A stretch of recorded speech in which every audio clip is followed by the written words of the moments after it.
Hello दोस्तों, welcome to study coach 91 और आप सभी का बहुत बहुत स्वागत है। दोस्तों इस वीडियो में हम लोग कंज्यूमर इलेक्ट्रॉनिक्स का 5th यूनिट जो कि है introduction to different types of domestic commercial appliance, ठीक है दोस्तों, इसका जो है वन शॉट वीडियो यानी एक ही वीडियो में पूरी चैप्टर को या पूरी यूनिट को हम ख़त्म करेंगे दोस्तों। तो आपके सिलेबस में देख लेते हैं पहले कौन कौन सा टॉपिक है। अगर दोस्तों बता दूं, अगर आप इलेक्ट्रॉनिक्स 5th सेमेस्टर के स्टूडेंट हैं तो आपके लिए ये वीडियो मोस्टली इम्पॉर्टेंट है दोस्तों। तो आप इस वीडियो को ज़रूर लास्ट तक देखिएगा। मैं कोशिश करूँगा आपको कि समझ में आए, बहुत ही ईजी लैंग्वेज में बताने की, ठीक है। तो दोस्तों हो सकता है वीडियो बड़ा हो, तो चलिए शुरू करते हैं। तो दोस्तों आपके टॉपिक में जो सबसे पहला है वो है ऑपरेशन ऑफ माइक्रोवेव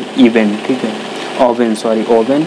उसके बाद में फूड प्रोसेसर है, फिर डिजिटल इलेक्ट्रॉनिक लॉक है, उसके बाद में वैक्यूम क्लीनर है, फिर एग्जॉस्ट मशीन है, उसके बाद में स्कैनर है, ठीक है।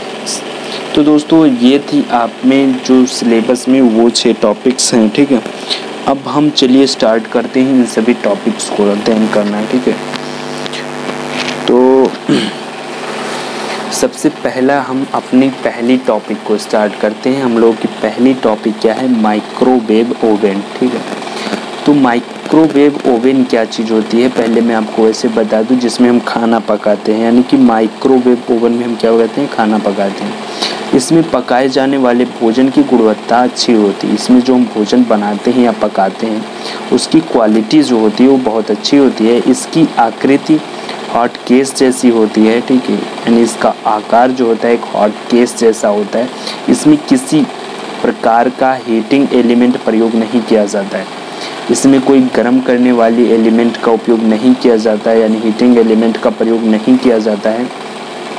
अपितु 300 से 3000 मेगाहर्ट्ज फ्रीक्वेंसी वाली विद्युत चुंबकीय तरंगों के द्वारा ऊष्मन क्रिया संपन्न की जाती है। इसमें क्या किया जाता है कि 300 से 3000 मेगाहर्ट्ज फ्रीक्वेंसी वाली विद्युत चुंबकीय तरंगों के द्वारा ऊष्मन यानी ऊष्मा दिया जाता है, यानी ऊष्मन क्रिया को संपन्न किया जाता है। ये हाई फ्रीक्वेंसी वाली वेव ओवन में रखे खाद्य पदार्थों की कणों को इतनी तीव्र गति से वाइब्रेट कराती है। ये जो हमने फ्रीक्वेंसी बताई आपको 300 से 3000 मेगाहर्ट्ज, ये हाई फ्रीक्वेंसी पर, ठीक है, वेव ओवन में जब हम कोई खाद्य पदार्थ रखते हैं तो वो क्या करती है, उसको इतना तीव्र गति से वाइब्रेट कराती है कि वे 4 से 5 मिनट में ही पक जाते हैं या फिर गर्म हो जाते हैं। अगर गर्म करना है, ठीक है, फिर पकाना है तो 4 से 5 ही मिनट में वो वाइब्रेट करके आपको पकाती है, ठीक है। इन तरंगों को उत्पन्न करने के लिए उपकरण में इलेक्ट्रॉनिक परिपथ प्रयोग की जाती है। अब ये जो तरंग है यानी 300 से 3000 मेगाहर्ट्ज फ्रीक्वेंसी जो है, इसको बनाने के लिए वो इलेक्ट्रॉनिक परिपथ यानी इलेक्ट्रॉनिक सर्किट का उपयोग किया जाता है। इस प्रकार के ओवन में खाद्य पदार्थों को सामान्यतः उपयोग किए जाने वाले धातुक बर्तनों में नहीं रखा जाता है। अब इसको बनाने में इलेक्ट्रॉनिक सर्किट का उपयोग किया जाता है, अब आप जान रहे हैं, ठीक है। तो इस प्रकार के ओवन में, ठीक है, ये जो ओवन है उसमें जो खाद्य पदार्थ को हम बनाते हैं या फिर उसको उपयोग करके जो खाद्य पदार्थ बनाते हैं उसमें धातुक बर्तनों का उपयोग नहीं किया जाता है। धातुक वाले बर्तन उसमें उपयोग नहीं किए जाते हैं। भोजन पकाने के लिए अचालक पदार्थों के बने बर्तन जैसे कांच हो गया या मिट्टी का हो गया, ठीक है, इससे बर्तनों का प्रयोग किया जाता है, ठीक है। तो दोस्तों माइक्रोवेव ओवन क्या चीज़ है आपको थोड़ा बहुत जानकारी मिल चुकी होगी। अब इसकी वर्किंग प्रिंसिपल को देख लेते हैं। तो दोस्तों अब हम देखते हैं इसकी वर्किंग प्रिंसिपल यानी कार्य सिद्धांत को। तो जो माइक्रोवेव ओवन होता है वो डाई इलेक्ट्रिक हीटिंग वर्क करता है, यानी डाई इलेक्ट्रिक हीटिंग सिद्धांत पर कार्य करता है। अब ये डाई इलेक्ट्रिक हीटिंग सिद्धांत है क्या चीज़, इस सिद्धांत के बारे में देख लेते हैं। तो माइक्रोवेव ओवन के अंदर माइक्रोवेव विकिरण उत्पन्न होती है जिसकी फ्रीक्वेंसी 2450 मेगाहर्ट्ज की होती है, ठीक है। अब माइक्रोवेव ओवन के अंदर क्या होती है कि एक विकिरण उत्पन्न होती है, ठीक है, माइक्रोवेव विकिरण, ठीक है, और उसकी फ्रीक्वेंसी लगभग 2450 मेगाहर्ट्ज की होती है दोस्तों। उसके बाद में क्या चीज़ है कि उसके बाद में है कि यह माइक्रोवेव विकिरण माइक्रोवेव ओवन की दीवारों द्वारा प्रवर्तित यानी रिफ्लेक्ट होकर भोजन पर गिरती है। ये जो विकिरण होती है 2450 मेगाहर्ट्ज़ की, वो क्या करती है कि माइक्रोवेव ओवन की दीवारों पर, ठीक है, यहाँ पर मान लीजिए एक माइक्रोवेव ओवन बनी है, ठीक है, तो इसकी दीवारों पर ये जो विकिरण है इधर से अगर आ रही तो ये टकरा करके इधर उधर टकराती है, ठीक है, इधर गई फिर इधर गई फिर इधर से, यहाँ पर ये मेरा फूड रखी हुई है, तो ये टकराने के बाद में फूड पर पड़ती है यानी कि भोजन पर पड़ती है, गिरती है, जिसके कारण भोजन के अंदर हीट उत्पन्न होता है। अब ये जब गिरती है तो इसके कारण जो भोजन होता है वो मेरा गर्म हो जाता है और तापमान में बहुत तेज़ी से वृद्धि होती है। भोजन के तापमान में क्या होती है, बहुत तेज़ी से वृद्धि होती है, जिससे भोजन जल्दी से गर्म या पक जाता है। इससे क्या होता है, भोजन जल्दी से गर्म हो जाता है या फिर पक जाता है। इसके बाद में देख लीजिए दोस्तों, ये आंतरिक अंदर के भाग प्रवर्तित विकिरण है, ठीक है, यहाँ पर आप बना सकते हैं working principle of microwave oven का फिगर, ठीक है। उसके बाद में हम नेक्स्ट आ जाते हैं ज़ेरॉक्स मशीन। अब हमारी नेक्स्ट टॉपिक आ चुकी है xerox machine. Microwave oven topic समाप्त हो रही है, ठीक है। अब ज़ेरॉक्स मशीन टॉपिक पर देखते हैं हम लोग। इस टॉपिक के अंतर्गत क्या है कि फोटोकॉपियर एक मशीन है, ठीक है। फोटोकॉपियर, इसको ज़ेरॉक्स मशीन या फोटोकॉपियर भी बोल सकते हैं आप, जो उससे फ़ोटोकॉपी किया जाता है। तो फोटोकॉपियर एक मशीन है जो कागज़ या प्लास्टिक की परत पर दृश्य चित्रों की कॉपी जल्दी और सस्ते में बनाती है। ये क्या करती है कि कागज़ या प्लास्टिक की परत पर जो दृश्य या फिर फिगर बने हुए हैं उसकी कॉपी जो है बहुत जल्दी और सस्ते में बनाते हैं, ठीक है। अधिकांश फोटोकॉपियर एक टेक्निक का उपयोग करते हैं जिसे ज़ेरोग्राफी कहा जाता है। जो फोटोकॉपियर होते हैं अधिकतर वो एक टेक्निक का उपयोग करते हैं जिसको हम क्या कहा जाता है, ज़ेरोग्राफी टेक्निक कहा जाता है, ज़ेरोग्राफी कहा जाता है। ज़ेरॉक्स मशीन एक इलेक्ट्रॉनिक्स मशीन है जो किसी डॉक्यूमेंट्स यानी इमेज की डुप्लीकेट निकालने का कार्य करता है। अब ज़ेरॉक्स मशीन क्या है, एक इलेक्ट्रॉनिक्स मशीन है, सिंपल सी बात, जो किसी डॉक्यूमेंट या इमेज की डुप्लीकेट निकालने का कार्य करता है। दोस्तों अगर आप बुक्स की फ़ोटो स्टेट कभी यूज़ किए होंगे तो दोस्तों आपको पता होगा उसकी जो फ़ोटो स्टेट की जाती है वो ज़ेरॉक्स मशीन से ही की जाती है। आप देखे होंगे शायद बड़ी सी होती है, ठीक है, जिसे फ़ोटो स्टेट की जाती है। इस मशीन के ऊपर एक ग्लास होता है तथा जिस डॉक्यूमेंट की कॉपी करनी होती है उसे इस ग्लास के ऊपर रख दिया जाता है। इस मशीन के ऊपर जो है ग्लास लगा होता है, आप अगर गए होंगे तो देखे होंगे, और जिस डॉक्यूमेंट की कॉपी करनी रहती है उस ग्लास के ऊपर रख दिया जाता है। अब नीचे से प्रकाश डालकर इस डॉक्यूमेंट को स्कैन किया जाता है, नीचे से लाइट डाल करके उस डॉक्यूमेंट्स को स्कैन किया जाता है जो डॉक्यूमेंट्स ग्लास पर रखे जाते हैं, तथा यह लाइट डॉक्यूमेंट से रिफ्लेक्ट होकर नीचे एक ड्रम पर जाती है। और यह लाइट क्या होती है, डॉक्यूमेंट से रिफ्लेक्ट होकर के नीचे एक ड्रम पर जाती है। लाइट केवल वहीं से रिफ्लेक्ट होती है जहाँ पर डॉक्यूमेंट में कुछ लिखा होता है, जहाँ पर डॉक्यूमेंट्स में कुछ लिखा होता है वहीं से लाइट रिफ्लेक्ट होती है। जहाँ पर जो है एकदम ब्लैंक पेज होता है वहाँ से लाइट रिफ्लेक्ट नहीं होती। चूँकि लाइट के साथ साथ ड्रम भी घूमता है, अभी लाइट के साथ साथ ड्रम भी घूमता है, अतः ड्रम पर डॉक्यूमेंट्स का इलेक्ट्रोस्टैटिक पैटर्न तैयार हो जाता है।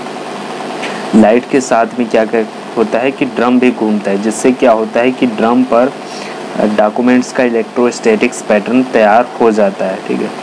इस मशीन में टोनर भी होता है। टोनर का अगर बात करें तो आप एक कंटेनर भी समझ सकते हैं, ठीक है, होता है जिसमें प्रिंट के लिए पाउडर भरा होता है, ठीक है। एक टोनर होता है या फिर बोल सकते कंटेनर होता है जिसमें प्रिंट के लिए पाउडर भरा होता है, ठीक है। अतः सादा कागज़ के लिए पाउडर भरा होता है, ठीक है। अतः सादा कागज़ मशीन में डालने पर ड्रम से इंक कागज़ पर चिपक जाता है, ठीक है। जब सादा कागज़ हम मशीन में डालते हैं तो जो टोनर होता है उससे इंक कागज़ पर चिपक जाता है तथा हीटर की मदद से इसको कागज़ पर परमानेंट चिपका दिया जाता है। और हीटर की सहायता से कागज़ पर इसको क्या किया जाता है, परमानेंट के लिए चिपका दिया जाता है तथा यह कागज़ प्रिंट होकर मशीन के बाहर आ जाता है। और वह जो कागज़ होता है वो प्रिंट होकर के मशीन से बाहर आ जाता है। इस प्रकार से ज़ेरॉक्स मशीन या फोटोकॉपियर वर्क करता है दोस्तों। एग्ज़ाम में दोनों में से कोई भी पूछ सकता है, यानी जेरोक्स मशीन क्या होता है, ठीक है, ये कैसे वर्क करता है ये पूछ सकता है, या फिर फोटोकॉपियर क्या होता है या कैसे वर्क करता है ये भी पूछ सकता है। उसके बाद में अब हम देखते हैं स्कैनर। स्कैनर पर संक्षिप्त टिप्पणी लिखिए, ये आ सकता है, या फिर स्कैनर कैसे वर्क करता है, ठीक है दोस्तों, ये मोस्टली इम्पॉर्टेंट है। तो दोस्तों बहुत ही ईजी लैंग्वेज में हमने लिखा है ताकि आपको अच्छे से समझ में आ जाए। तो स्कैनर एक इनपुट डिवाइस है। अगर आपको कंप्यूटर के बारे में थोड़ा बहुत भी नॉलेज होगा तो आप जानते होंगे स्कैनर एक इनपुट डिवाइस है, और आप स्कैनर को देखे भी होंगे नॉर्मली, कहीं आप अगर साइबर कैफे वगैरह दुकान पर गए होंगे तो। स्कैनर एक इनपुट डिवाइस है जिसका प्रयोग इमेज को पिक्सल्स के रूप में परिवर्तित करने के लिए किया जाता है। इसका उपयोग क्या करने के लिए किया जाता है? इमेज जो होता है उसको पिक्सल के रूप में परिवर्तित करने के लिए किया जाता है। यह एक पेरिफेरल डिवाइस है क्योंकि इसे आवश्यकता अनुसार ही कंप्यूटर से जोड़ा जाता है। यह एक पेरिफेरल डिवाइस है, क्यों है? क्योंकि इसे ज़रूरत पड़ने पर ही कंप्यूटर के साथ जोड़ा जाता है। यह एक फोटोकॉपी मशीन के भांति है, ठीक है, यह एक फोटोकॉपी मशीन, जैसा कि अभी आपने जीरोक्स मशीन पढ़ा उसी की भांति यानी वैसे है। यह टेक्स्ट को स्कैन करती है तथा इसकी कॉपी कंप्यूटर को भेजती है। यह करती है कि जो हमारे डॉक्यूमेंट्स हैं जिसको हम स्कैन करने के लिए रखे हैं उसकी टेक्स्ट को या फिर फ़ोटो को स्कैन करती है तथा उसकी जो है कॉपी को कंप्यूटर को भेजती है। उसकी जो कॉपी है स्कैन करने के बाद उसको कंप्यूटर को भेजती है दोस्तों। उसके बाद में क्या होता है कि इसका उपयोग सामान्यतः पुस्तकें प्रिंट करने तथा डेस्कटॉप पब्लिशिंग प्रोग्राम में होता है। इसका जो उपयोग होता है वो नॉर्मली कहाँ होता है कि बुक प्रिंट करने में होता है, ठीक है, और डेस्कटॉप पब्लिशिंग प्रोग्राम में होता है। स्कैनर से डाटा को ग्रहण करने के लिए कंप्यूटर में अतिरिक्त सॉफ्टवेयर तथा हार्डवेयर की आवश्यकता होती है। स्कैनर से जो है डाटा को ग्रहण करने के लिए यानी लेने के लिए कंप्यूटर को और सॉफ्टवेयर या फिर हार्डवेयर सिस्टम की जो है वो ज़रूरत होती है या आवश्यकता होती है। अब स्कैनर का जो आविष्कारक हैं वो रे कुर्जवेल हैं, ठीक है, यानी स्कैनर की जो आविष्कार किया है वो रे कुर्जवेल ने किया था, ठीक है। इसके बाद में अगर देखें प्रयोगों तथा संरचना के आधार पर स्कैनर कितने प्रकार के होते हैं, तो स्कैनर 3 प्रकार के होते हैं। कौन कौन से? अगर हिंदी में देखें तो हाथ द्वारा पकड़े जाने वाले स्कैनर, जिसको इंग्लिश में बोलते हैं हैंड हेल्ड स्कैनर, ठीक है। उसके बाद में सेकेंड है पेज स्कैनर, जिसको बोलते हैं पेज स्कैनर, ठीक है। थर्ड है आपका समतल स्कैनर, जिसको फ्लैट बेड स्कैनर बोलते हैं। तो दोस्तों इसी से आपका स्कैनर जो है संक्षिप्त टिप्पणी समाप्त होता है। दोस्तों मैं सच में बता रहा हूँ दोस्तों, इस चैप्टर से जो भी क्वेश्चंस अगर आपको आते हैं एग्ज़ाम में आएंगे, ज़रूर आएंगे, ठीक है, क्योंकि आपके सिलेबस में। तो दोस्तों आप जो पढ़ रहे हैं, ठीक है, इस वीडियो को अगर आप अच्छे से पढ़ लेते हैं तो ज़रूर इसमें से फंस जाएंगे वो क्वेश्चन, ठीक है। तो आप चिंता मत लीजिए, अच्छे से पढ़ाई कीजिए। अब हम नेक्स्ट टॉपिक पर चलते हैं जो कि है हमारा topic food processor. Food processor topic है। तो फूड प्रोसेसर क्या होता है? फूड प्रोसेसर एक रसोई उपकरण होता है जिसका उपयोग भोजन की तैयारी में दोहराए जाने वाले कार्यों को सुविधाजनक बनाने के लिए किया जाता है। फूड प्रोसेसर क्या होता है कि एक रसोई घर में उपयोग की जाने वाली उपकरण होता है और इसका उपयोग भोजन की तैयारी में दोहराए जाने वाले कार्यों को सुविधाजनक बनाने के लिए किया जाता है, ठीक है। आज यह शब्द हमेशा लगभग एक इलेक्ट्रिक मोटर चलित उपकरण को संदर्भित करता है। हालांकि कुछ मैनुअल उपकरण भी फूड प्रोसेसर के रूप में संदर्भित होते हैं, यानी कुछ मैनुअल प्रोसेसर के रूप में भी कुछ उपकरण जो हैं वो फूड प्रोसेसर के रूप में संदर्भित होते हैं, यानी फूड प्रोसेसर के रूप में होते हैं। ये क्या करते हैं? ये भोज्य पदार्थ को काटने व मिश्रित करने संबंधित विभिन्न कार्य करते हैं, ठीक है। ये भोज्य पदार्थों को काटने या फिर उसे मिश्रित करने से संबंधित अनेक कार्यों को करते हैं। यह सामान्यतः रसोई घर में उपयुक्त होने वाला उपकरण होता है, ठीक है। यह सामान्यतः रसोई घर में उपयुक्त होने वाला उपकरण होता है जो कि भोजन को तैयार करने हेतु विभिन्न कार्य कर सकता है। विभिन्न कार्य में क्या क्या कर सकता है? भोजन को तैयार करने हेतु अनेक कार्यों को कर सकता है, विभिन्न कार्यों को कर सकता है। अब ये कार्य कैसे करता है? फूड प्रोसेसर कार्य कैसे करता है? तो एक बेसिक फूड प्रोसेसर में संलग्न यानी अटैचमेंट्स बॉल के अंदर सॉफ्ट पर फिट होते हैं, ठीक है। एक बेसिक फूड प्रोसेसर में संलग्नक यानी अटैचमेंट्स बॉल के अंदर सॉफ्ट पर फिट होते हैं, ठीक है। एक फूड प्रोसेसर के लिए स्टैंडर्ड संलग्नक एक यस आकार का ब्लेड होता है। क्या होता है? एक फूड प्रोसेसर के लिए एक स्टैंडर्ड यानी अंदर एक यस आकार का ब्लेड होता है, जिसे सेबेटियर ब्लेड, यस फॉर मतलब यस आकार यानी सेबेटियर ब्लेड के नाम से भी जाना जाता है। वो जो ब्लेड होता है उसे हम सेबेटियर ब्लेड के नाम से भी जानते हैं, ठीक है। अब सेबेटियर ब्लेड बॉल के तली में फिट होता है। ये बॉल के जो है तली में एकदम फिट होता है। इसमें जिसमें दो छोटे घुमावदार ब्लेड होते हैं। जो सेबेटियर ब्लेड होती है उसमें दो छोटे घुमावदार ब्लेड होते हैं, जो सेंट्रल प्लास्टिक पिलर के विपरीत व्यवस्थित होते हैं। जो बॉल के अंदर सॉफ्ट पर फिट रहते हैं। और ये क्या रहते हैं? बॉल के अंदर सॉफ्ट होते हैं, उस सॉफ्ट पे फिट रहते हैं। सेबेटियर ब्लेड मुख्यतः धातु के बने होते हैं। ये किसके बने होते हैं? धातु के बने होते हैं, परंतु कभी कभी कठोर प्लास्टिक के भी बने होते हैं। ये तो धातु के अधिकतर बने होते हैं, लेकिन कभी कभी या कहीं पर ये कठोर प्लास्टिक के भी बने होते हैं दोस्तों। इसके बाद में हमारा नेक्स्ट टॉपिक आ जाता है वैक्यूम क्लीनर, ठीक है। तो आइए देखते हैं वैक्यूम क्लीनर के बारे में। तो वैक्यूम क्लीनर्स, ठीक है, एक वैद्युत युक्ति है जो कि कालीन यानी फर्श की धूल सोखकर उसकी सफाई करने का कार्य करता है। यहाँ पर वैक्यूम क्लीनर्स रहेगा दोस्तों, ठीक है। वैक्यूम क्लीनर्स एक वैद्युत युक्ति है, यानी एक इलेक्ट्रिकल युक्ति है या इलेक्ट्रिकल डिवाइस है, जो कि कालीन बोले तो फर्श, ठीक है, जो कि फर्श की धूल सोखकर उसकी सफाई करने का कार्य करता है, ठीक है। जैसे आप स्टेशन पर जाते होंगे तो आप देखते होंगे कहीं पर बड़ी वाली लगी रहती है, वहाँ पर लोग साफ सफाई करते रहते हैं धूप को, ठीक है, फर्श जो है सोखते रहते हैं। एक वैक्यूम क्लीनर हूवर या स्वीपर के नाम से भी जाना जाता है। वैक्यूम क्लीनर को हूवर या स्वीपर के नाम से भी जाना जाता है, याद रखिएगा दोस्तों। धूल और गंदगी को खींचने के लिए वायु पंप का प्रयोग होता है। इसमें जो धूल है और गंदगी जिससे फर्श साफ होती है उसको खींचने के लिए वायु पंप का प्रयोग होता है। बाद में निपटान के लिए गंदगी को डस्ट बैग के द्वारा एकत्रित कर लिया जाता है।